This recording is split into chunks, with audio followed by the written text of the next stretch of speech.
Hello বন্ধুরা, নীলিমা.অনামিকার আজকের এই ব্লগটিতে আপনাদের সবাইকে স্বাগত জানাচ্ছি। আশা করছি আজকের এই ব্লগটি আপনাদের কাছে ভালো লাগবে।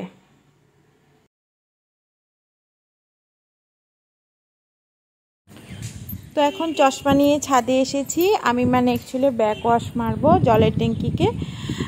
তো ব্যাক ওয়াশ মারতে মারতে এদিকে আমি কিছু ভিডিও এডিটিং করবো। এসে দেখি আমার জবা ফুল গাছে, বাবা কি সুন্দর জবা ফুলটা ফুটেছে, দেখো কি সুন্দর। দেখ গগন কি সুন্দর। ঠাকুরকে দিবে না, এখন থাক। কেমনে ফুল কি ভালো লাগছে জবা ফুলটা। হবে না? হ্যাঁ, তো এখন আমি ছাদে আরও টপ ফ্লোরে যাব। উপরের ছাদে গিয়ে এখন আমি মোটরটাকে আর জলের ট্যাঙ্কিটাকে ব্যাক ওয়াশ মারবো। আর সব ক্লিপগুলি পড়ে আছে। আর টমের মুখে যদি যায়, টম তো শেষ চাবিয়ে চাবিয়ে। এখানে কিছু গুটি ফেলেছিলাম, গুটিগুলি উঠেছে। আর এদিকের গুটিগুলি উঠে না, এখনো কিছুই বোঝা যাচ্ছে না। তো আমি ব্যাক ওয়াশে লাগিয়ে এসেছি মোটরটাকে। তো আর ওইটা হলো একদম উপরের টপ ফ্লোরের সিঁড়ি। আর এই সিঁড়িতে সবসময় মোছা হয় না। যখন আমি ব্যাক ওয়াশ করি, তখন ব্যাক ওয়াশে লাগানোর পরে আমার তো টাইমটা পার করতে হবে, সেই সময় আমি কি করি, টপ ফ্লোরের সিঁড়িগুলি মুছি। আর ঝাড়ুটা কমে দেওয়া হয়, অনেক ধুলা হয়ে যায়, তো চুপচুপা করে মুছে দিলে মাটিটা সরে যায়। তো এইভাবে উপরের ফ্লোরের আমি সিঁড়িগুলি সপ্তাহে একদিন মুছি। আর কি এদিকে ব্যাক ওয়াশও হতে থাকে, আর আদিকে আমি সিঁড়িগুলিও মুছতে থাকি। তারপর সব কিছু সেরে টেরে এসে গেছি রান্না করতে। তো রান্নাঘরে এসে গেছি। আর সর্বপ্রথম বলছি, আমার কড়াইটা ভীষণ নোংরা হয়ে আছে, কারণ 2 দিন শরীরটা ভালো ছিল না। আমি যেমনে তেমনে কাজ করেছি, কড়াই টড়াই আর মাজা ঘষা করিনি। তো তার জন্য আমি সবাইকে বলে দিয়েছি। আর বলবে নীলিমা কি নোংরা, রান্নাঘরের কড়াইটাকে মাজে না। অ্যাকচুয়ালি কড়াইটা আমার কয়েকদিন মাজাই হয়নি ভালো করে।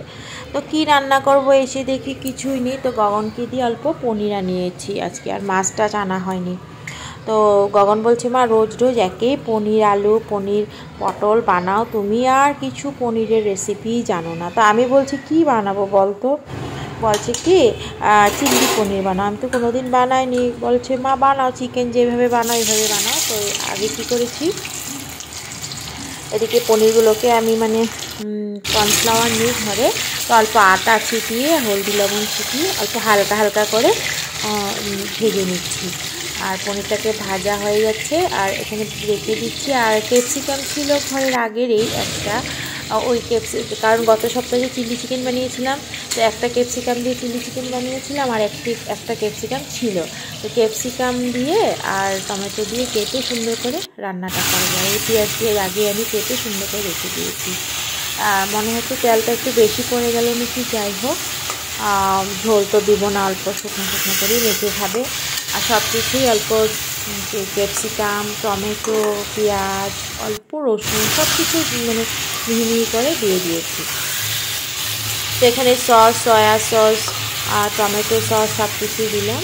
আর চিলি সসটা ঘরে নেই, তাই দিইনি। তো রান্নাটা হয়েছে, গগনকে দিয়েছি। গগন বলছে ভালোই হয়েছে। আর তারপরে আমি এখন সবাইকে খাওয়া টাওয়া দিয়ে, শরীরটা তো আবার খারাপ লাগছে, আমি একটু এসে আমার বেলকনিতে বসেছি। আর যখনই শরীরটা খারাপ লাগে, বেলকনিতে বসলে না শরীরটা যে ভালোই লাগা শুরু হয়ে যায়। তো এখন দেখুন আমি গাছগুলোকে দেখছি, ওদেরকে অল্প আদর দিচ্ছি, এটাই আমার ওদের প্রতি ভালোবাসা। তো এখানে আমি আমার ভিডিওটা শেষ করছি। আজকে আর ভালো লাগছে না বেশি বড় করতে ভিডিওটা। আশা করছি আমার এই ভিডিওটা আপনাদের কাছে ভালো লাগবে। টাটা।